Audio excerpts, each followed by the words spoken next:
Bismillahirrahmanirrahim. Assalamualaikum warahmatullahi wabarakatuh. InsyaAllah pada kali ini saya akan membentangkan kertas kajian saya yang bertajuk Peraturan Majlis Kebangsaan bagi Hal Ehwal Ugama Islam 2022 ulasan terhadap pindaan Jawatankuasa Muzakarah Majlis Kebangsaan bagi Hal Ehwal Ugama Islam. Untuk makluman, saya sediakan kertas ini bersama dengan dua orang penilai saya, iaitu Profesor Dr.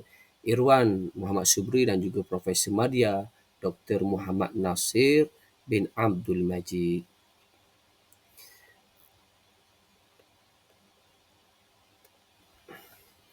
Baik, isi kandungan perbincangan pada kali ini iaitu berkenaan tentang pendahuluan, sejarah penubuhan MKI, pindaan peraturan MKI dan ulasan dan juga penutup.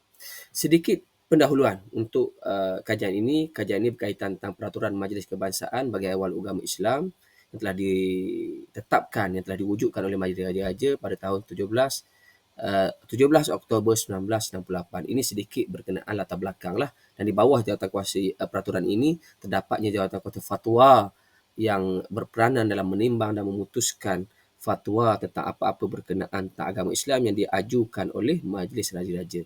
Sedikit tentang penubuhan MKI, Majlis Kebangsaan Hal Ehwal Ugama Islam Malaysia MKI sebagai badan pentadbiran hal ehwal agama Islam antara negeri itu sendiri, yang mana bila mana berlakunya ketidakselarasan pandangan hukum di antara negeri, maka Majlis Raja-Raja setuju mewujudkan MKI. Cuma pada tahun 1974 urus ini telah diberi tanggungjawab untuk menyelaraskan, maknanya ditambah fungsi itu menyelaras mawib Masjid Negara, Pusat Pendidikan Islam dan juga Institut Dakwah dan juga Latihan Islam yang dikenali sebagai Indah.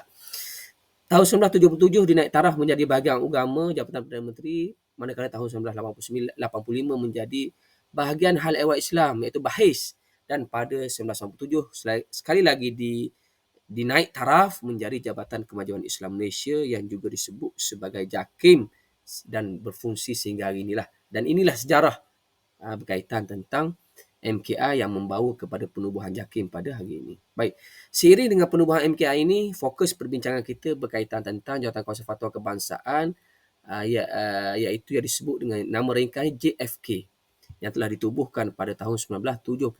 Mana MKI pada 1968, penama JFK ini pada 1970. Dan di bawah Jawatankuasa Fatwa ini terdapat beberapa keanggotaan, antaranya pengurusi jawatankuasa tersebut, kemudian mufti bagi setiap negeri, kemudian 5 orang alim yang dipilih, yang dilantik oleh Majlis Raja-Raja. Ni dia. Mana kebanyakannya daripada ahli akademik lah, dan seorang ahli daripada profession kehakiman dan juga perundangan yang nak membantu dalam membuat sirah pandangan hukum tersebut.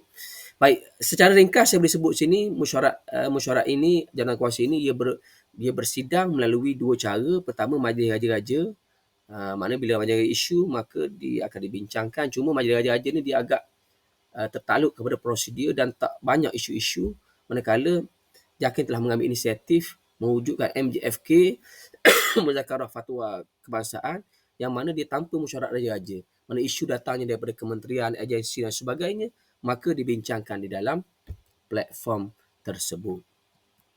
Baik, pokok perbincangan pada kali ini iaitu pada pembentangan ini adalah pindaan peraturan MKI yang kita nak bincangkan secara lebih detail lah pada pembentangan ini. Jadi secara ringkas saya nak nyatakan sini, tahun 2022 yang tahun lepas, peraturan ini iaitu peraturan lama 1968 telah dipinda oleh peraturan baru 2022. Dan pindaan ini telah menyaksikan beberapa pindaan-pindaan lain, antaranya Jawatankuasa Fatwa itu telah dijenamakan semula menjadi Jawatankuasa Muzakarah Majlis Kebangsaan bagi Hal Ehwal Ugama Islam atau dikenali sebagai Jawatankuasa MKI. Dan dalam peraturan baru ni juga saya mendapati 3 lagi jawatankuasa yang diwujudkan selain daripada Jawatankuasa Muzakarah MKI tadi, iaitu pertama Jawatankuasa Pengurusan Hal Ehwal Islam Kebangsaan, kemudian Jawatankuasa Muzakarah MKI yang kita bincang pada pembentangan ini, yang ketiga Jawatankuasa Perundangan Islam Kebangsaan, dan yang ketiga Jawatankuasa Penyelarasan Pendidikan Islam Kebangsaan. Jadi ini di antara jawatankuasa yang baru yang diwujudkan di bawah peraturan baru MKI. Fokus perbincangan pembentangan ini adalah ulasan terhadap pindaan yang dilakukan oleh Jawatankuasa Fatwa pada peraturan 1968. Jadi terdapat 4 pindaan yang saya lihat dan pertamanya yang saya nyatakan di sini berkaitan penubuhan dan pelantikan ahli jabatan kuasa fatwa. Kalau kita banding peraturan lama 68 2022, maka kuasa majlis masih sama, melantik, menubuh jawatan kuasa dan melantik ahli. Cuma perbezaan dalam MKI peraturan yang baharu ini, mana pelantikan pengerusi dan juga ahli itu mendapat perkenan majlis raja-raja. Jadi pada saya melihat perkenan majlis raja-raja ini satu nilai positif, suatu perkara cukup baik. Sebab apa? Sebab raja-raja sultan ni dia ketua agama negeri masing-masing. Jadi bila mendapat restu mereka, maka mudah untuk membawa kepada proses penyelarasan dan juga penyeragaman fatwa. Bincang di MKI bawa ke negeri. Jadi pada saya insya-Allah dia akan memudahkan proses penyeragaman fatwa. Yang kedua, keanggotaan juga berlaku pindaan. Dari sudut keahlian masih sama 21, cuma dalam peraturan yang lama 1968 diperuntukkan seorang ahli daripada profesi undang-undang. Cuma peraturan baru tidak ada. Pada saya perlu ada pelibatan ahli profesi undang-undang ni. Kenapa? Kan dia boleh membantu dalam membuat pembinaan proses pembinaan hukum syarak, di samping membantu ahli jawatan kuasa fatwa membina sirah pandangan hukum yang holistik. Maknanya dia tahu tentang perundangan negara kita, jadi dia membantu dalam membina satu sirah fatwa yang bersifat perundangan. Sebab ada kes di mana fatwa kita dicabar di mahkamah dan ada kes di mana kita kalah dalam kes-kes tersebut. Kemudian yang ketiga, tugasan jawatan kuasa fatwa ini, kalau kita lihat peraturan baru ni tak disebut, berbanding daripada peraturan lama ada dinyatakan secara terperinci. Maka kalau nak dikatakan mungkin kita kata kelompangan, cuma saya lihat dari sudut positif dan juga negatif. Dari sudut positif kita boleh kata bila tidak ada kenyataan khusus tentang bidang kuasa ni, jadi dia lebih terbuka.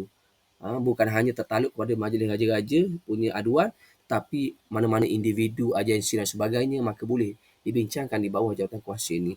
Cuma dari sudut kontranya kita kata bila tidak ada ini, maka dia akan berlakunya, kita kata orang akan mempertikai lah apa bidang kuasa yang dimiliki oleh jawatan kuasa ini.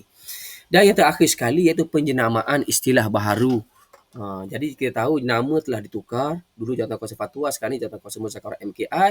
Cuma walaupun kita dari sudut istilah sahaja, cuma saya melihat dia dapat mengelakkan perselisihan faham antara negeri. Cerita yang panjang bila negeri berlakunya salah faham dengan jawatan kuasa fatwa MKI. Jadi perkara ni bila dah nama clear itu, pada saya dapat mengelakkan perkara seumpama ini. Begitu juga dengan kefahaman orang awam boleh faham dengan lebih baik tentang perkara ini, tidak wujud salah tanggap dan sebagainya. Jadi sebagai penutup kepada pembentangan ini, pindaan ini pada saya satu nafas baru dalam pengurusan hal ehwal Islam di Malaysia, mekanisme terbaik untuk mewujudkan pengurusan yang lebih cekap. Pindaan ini pastinya untuk menambah nilai tambah kepada jawatan kuasa ini, tapi tidak dinafikan ada sedikit kelemahan kekurangan, tetapi tidak merencatkan keseluruhan daripada jawatan kuasa tersebut. Dan platform jawatan kuasa ini pastinya merupakan satu perbincangan isu agama nasional peringkat persekutuan serta menjadi jabatan kepada jawatan kuasa fatwa di seluruh negeri. Saya kira cukup sekadar itu daripada pembentangan saya untuk kali ini. Wabillahi taufiq wal hidayah. Wassalamualaikum warahmatullahi wabarakatuh.